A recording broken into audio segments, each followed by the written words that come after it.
All right, welcome back, guys, to the football tea. It's your boy Football Matter, and I'm here with We Talk Football.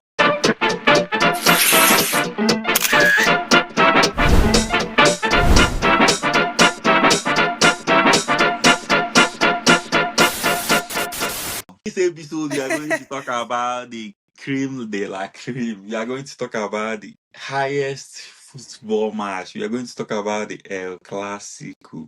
The biggest football match, not only in the Spanish La Liga, but in Europe top five league, and you can extend it to the world. Is the match where two teams not just two teams meet, but two feels like they play in the same nation, but it feels like two different nations. It's not a derby match, but it's a match that is more intense than a derby match. We're talking about Real Madrid versus Barcelona in Estadio Santiago Bernabeu on Sunday, 26th of October 2025. What do you think about this game? Is it too early for this game to decide a title of La Liga 2025-2026 season, or is going to make a statement? Yeah, it's not going to decide anything, to be honest. Maybe it's just going to give someone the lead or maintain positions or whatever. But it's not going to decide. And I always maintain my position. Like this kind of games, winning it or losing it, it's not like that deciding in the title itself because it's a league format, right? So you need to win other games in order for you to kind of guarantee that league title by the end of the title. But hey, regardless, this is very very important game for both teams. Everyone is looking, everyone is watching, scrutiny is very high, adrenaline rush is all over the place. And at the end of the day, as you just said it, like this is more than one a football game. This represents so many things for for especially for Real Madrid coming back from the defeats of last season, and is all this kind of bad feeling from last season, the atrocious performances and all this kind of things. Of course, going to be very important for them to win. At the same time, also for Barcelona, with their current form. Yes, they are winning the games. Yes, they're sitting second in the La Liga table. However, I believe you and me, Barcelona fan, or the La Liga fan, or football fan in general, they're not very convinced with their performances or their forms. But as I always say, this kind of games, it has no logic. Like you cannot tell me like who's going to win the game just before the game, regardless of the forms of the teams. I'm looking forward to the game for sure because of the magnitude of the game, because of the entertainment. And as a Real Madrid fan, of course, I want to see what Xabi Alonso can do. This is the first El Clasico for Xabi Alonso as a manager of Real Madrid. He played a El Clasico before as a player, so he knows what it means. I was very happy that they did not give a lot of weight to the game before the Juventus clash, and now this is like we are there. The weekend is coming. The game is going to be played. Unfortunately, Hansi Flick will not be on the stand or on the bench because he got a red card in the previous game in La Liga, so he's not going to be there. I really wish that two managers would be there. I really wish to see this, but because this is the first head to head between Hansi Flick and Xabi Alonso. Yeah, I think this is what I'm saying now. We can talk about it in details later. But what about you? Are you looking for the game? Do you think what is this game representing for you? The game is going to be a very good match, entertaining at that one, as it has been over the years and in the last few encounters as well. Barcelona are coming into this game very confident, not just because of their comeback or bounce back after losing back-to-back matches against PSG and against Sevilla. They have won against Girona, a derby match, and then they have won against um Olympiacos in the Champions League 5-1. It's a very good and comfortable win for them, and a way to wait for their Clasico. And for Real Madrid, in their last two matches against Getafe away and then at home against Juventus, it's been a 1-0. Maybe you can argue that the 1-0 did not reflect the outcome of the game. But again, it looked scrappy for them. It looked at a hard-fought win for them in both matches. And Barcelona, like I said, are confident in this game because against Real Madrid in the last season or in their last four encounters, had a very clean sweep. 4 wins in 4-0, 5-2, 3-2, or 2-1 or something like that. But again, if you extend it to the last 8 matches again, maybe in 2023, Barcelona Real Madrid also had a clean sweep, 4 wins. So if you check the last 8 games, 4 wins for Real Madrid, 4 wins for Barcelona, and two of them scored 20 goals scored, 20 goals conceded. So he looks very, very much even. But again, it feels like another fresh start under another manager. Xabi Alonso, so far so good. He has only looked more exposed, more questionable when he met Atletico Madrid, who were in form, and he lost extremely well. Lost 5-2 against Barcelona. Again, we might see similar scoreline if a lot of things are not put into consideration. And I think it's going to be a high scoring match. Why? Because both defenses are not good and both attacks are firing. Madrid's defense have still not recovered so much well from last season.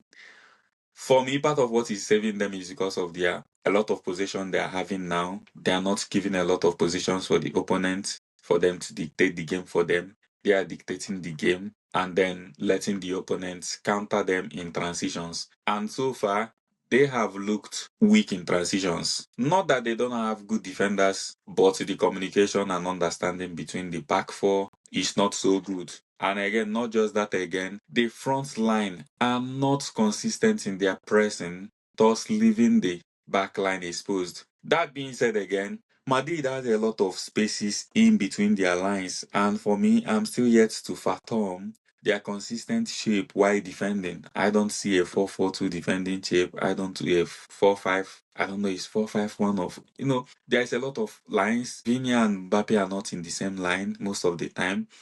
Sometimes he looked like they are in good shape or form defensively, but it's not sustainable. Like they don't sustain it. There is lapse in concentration, and Barcelona is going to make them pay for that because of the great quality they have in their defenders in able to play out passes from the back. Kubasi is a very good passer of the ball. Eric Garcia or Christensen is also a very good passer of the ball, as well as Jules Koundé. So if you are not going to press these people consistently well, they are going to play that through balls behind your defense, and your defense will be caught out of position. I watched Real Madrid against Juventus, Real Madrid against Atletico Madrid, all through Xabi Alonso, and even last season, they concede from similar or the same set of routine. Play that passing behind the defense. The striker most of the time finds himself between the two centre backs. Normally, when a striker is seeing the back of your jersey, you are not in control of that of the situation. So the first striker, most especially the left centre back, he's not in control of the situation. All he can do is to cut down the angle of the pass to come in front of him or give a chase. Where the problem is always the person playing in right centre back, and it does not matter if it's Militao, if it's Asensio, or if it's anybody there.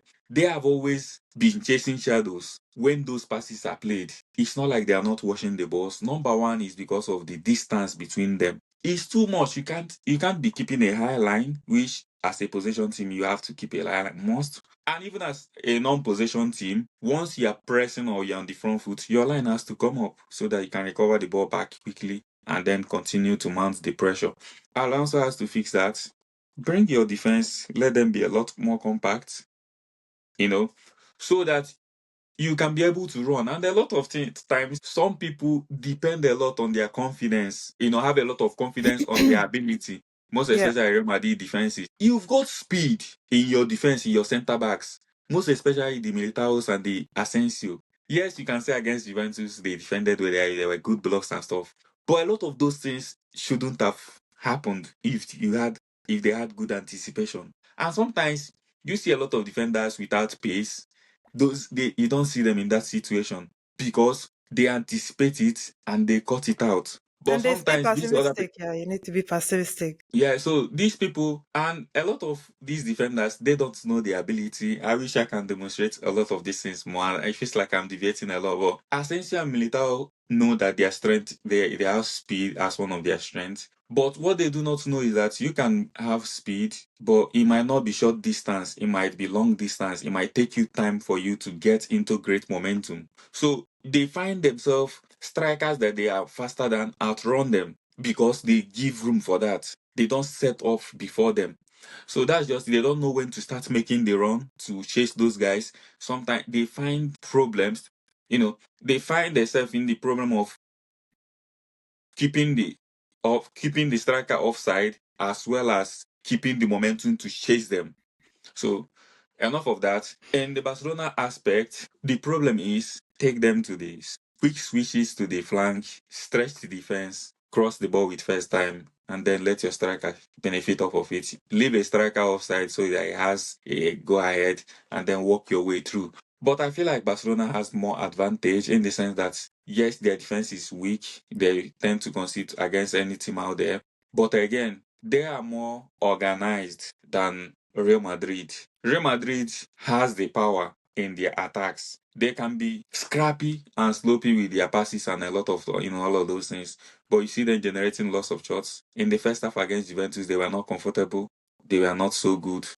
You know, they have a lot of possession, but they were not penetrative or intentional with what they were doing. There is a lot of little mistakes here and there, sloppiness, but they still played 14 shots. Do you get what I mean? So no matter what, they still find a way to generate shots. They still find a way to create chances, and they don't create a lot of big chances, but they make do with little chances they create. That's the reason why you see Mbappe yesterday against Juventus, he created 7 chances. And if you're wondering, like, when did he create all these chances? It's those small passes that you give to Vini, and Vini will stretch two defenders and play a shot. It's those small passes you will give one person, and the person will generate a yard of space and play a shot. So they have so much quality in themselves that individually they can create, and individually they can hurt the opponent. So Chesney has to be on his A game in that match, as well as Thibaut Courtois also has to be his A game. It's a game of, for me, who wants it the most. And if you want it the most, you have to be alert for 90 minutes. Yeah. So, yeah, that's just it for me. Yeah. No, absolutely. I agree with you. I think it's in many aspects. For me, I feel like with defensive, I would just add one aspect for the defensive problem, or my problem or my issue with Xabi Alonso's team and Real Madrid is the fact that they we don't use our set pieces, and this is it annoys me a lot because since last season I was, hey guys, set piece. There is something called set piece. Can we make use of it? Like the entirety of the season we didn't even score up to 10 goals from set pieces, and it just the problem is just reoccurring, right? Like in our last game against Getafe, we had a lot of crosses, we had a lot of set pieces, we didn't make use of it. In our last game against Juventus, I was up until the 25 minutes or so, we had almost like 6 corner kicks. We did not make use of it, and this is really annoying to me because it's very important in such games to have the upper hand in terms of set pieces, because you never know what will happen. You might not score any goal, and then set piece will come to open the game for you. So this is one aspect that, of course, Real Madrid fell short. In the other hand, for Barcelona, when if Christensen's playing, Eric Garcia is playing, as well as Ronald Araujo, these are very good people in taking the ball. And there is one important also weakness in Real Madrid, that if we're conceding a corner kick or a set piece in our goal, then we're most likely not going to cover the space in front of our box. I know the rebound, the second ball, we don't get it.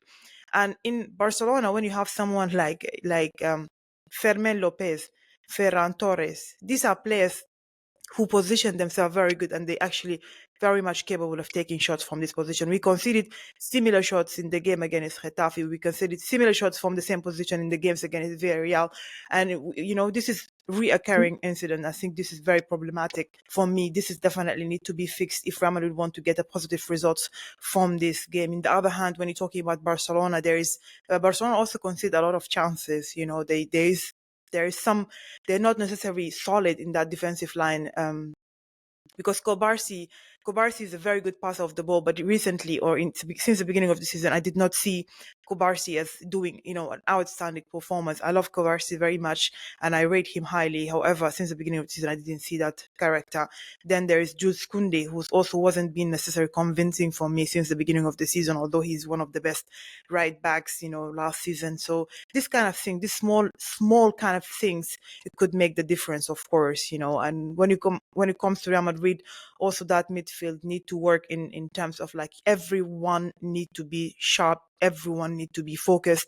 So, Arda Güler, yes, you want to create, you want to be creative and all of this kind of thing, but the defensive aspect of the game is very, very important. I'm quite sure that Xavi Alonso is going to use the same midfield formation against Barcelona Sunday, which is like Chouameni, Arda Güler, and Jude Bellingham. But Jude Bellingham and Arda Güler, both of them, they have to support Chouameni defensively, because if he's very, the workload, the defensive workload goes all the time on Chouameni. And in this kind of games, when you have De Jong, when you have Pedri, who's very, very in a very good form, and then you have Fermin Lopez, who's also a fighter, then you definitely cannot leave Chouameni alone. Then when it comes to the front line, who's going to start the game?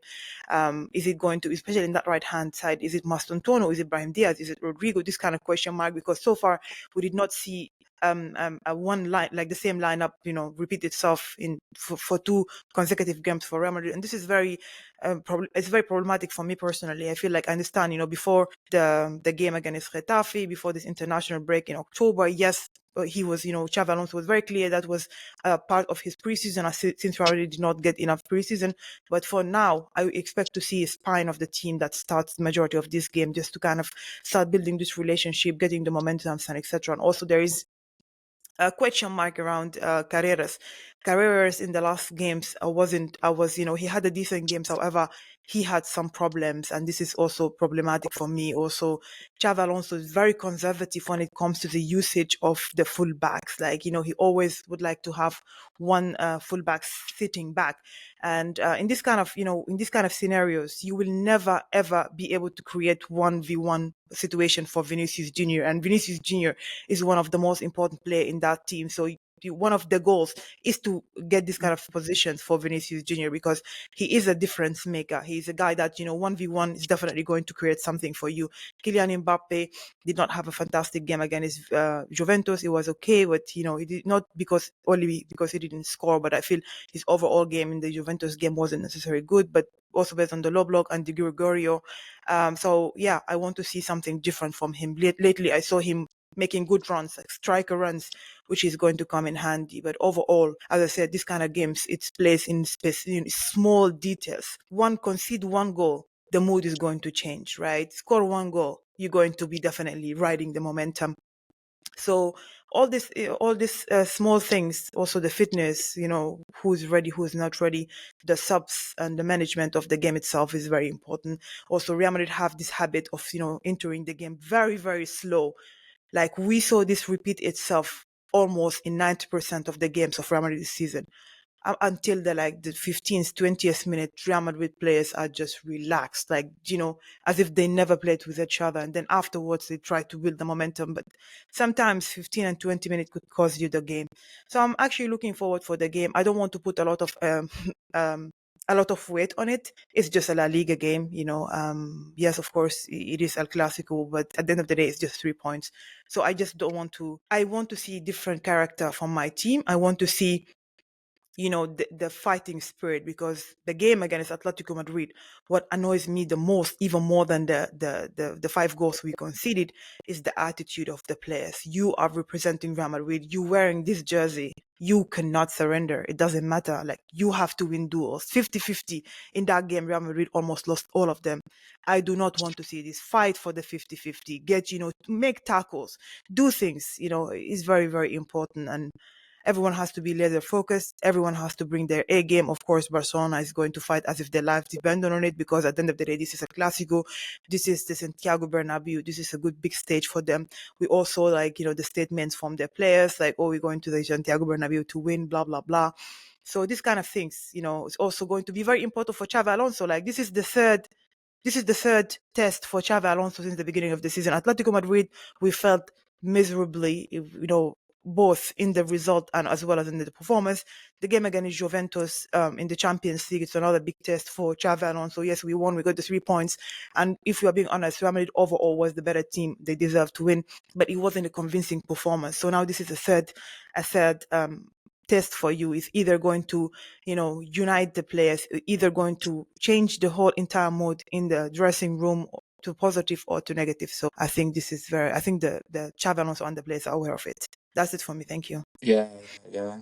Or if you are going to start talking about this classic, it's going to take ages, because there are a lot of things to actually talk about. At the end of the day, I feel like yes, Real Madrid. What I'm looking at, they might find strange is them unusually not having much of the possession as they would like because it feels like it takes them having to touch that ball a lot for them to get into momentum.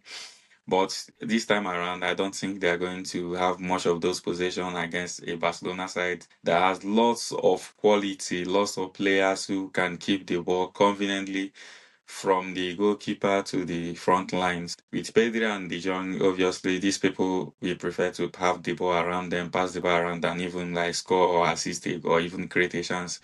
And they are less ambitious with the ball than like Real Madrid players at a good level who like to always pass, to create a chance and stuff like that. So, Bellingham is always like running forward, but these guys will like to pass the ball around, have the ball, have the feel of the ball, have the most touches, have the most passes. So I don't know how Real Madrid are going to react to that as well, and as well as how they're going to react to it. Um, just like you said, first 15 minutes of the game where they struggle, and then last 10 minutes of the game when they feel like it feels like they have won the match and they switch off a little bit. Those are the time that even if they're leading, Barcelona can come back into the game, or if the game is even, Barcelona can change the game. So looking at that, definitely I feel like Fermin Lopez is going to start as number 10 in front of Pedri and De Jong. And on the flanks, I feel like Rashford should start because Rafinha is not fit.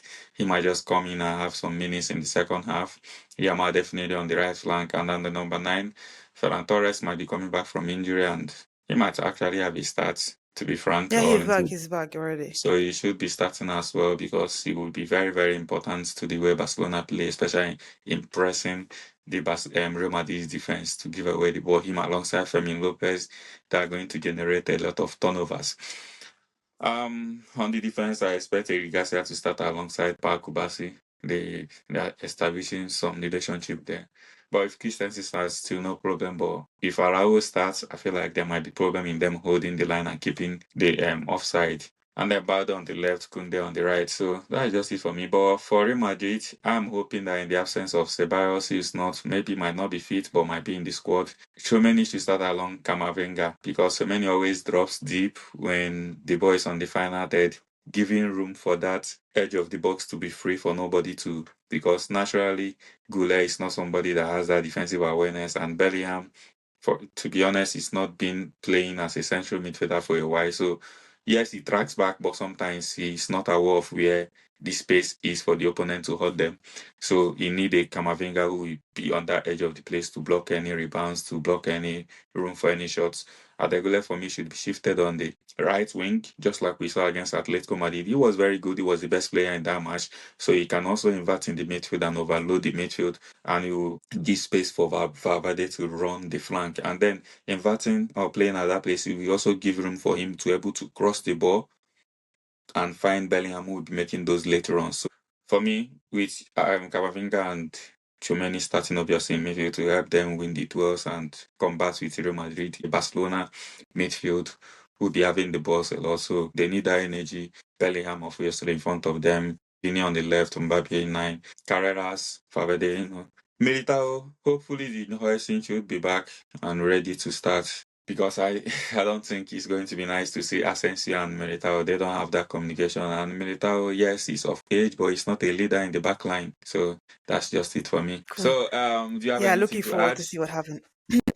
No, I'm good. Thank you. Okay, if you've watched us to this moment and you're yet to give us that follow button or subscribe, what are you waiting for? Please do well to subscribe. The football team.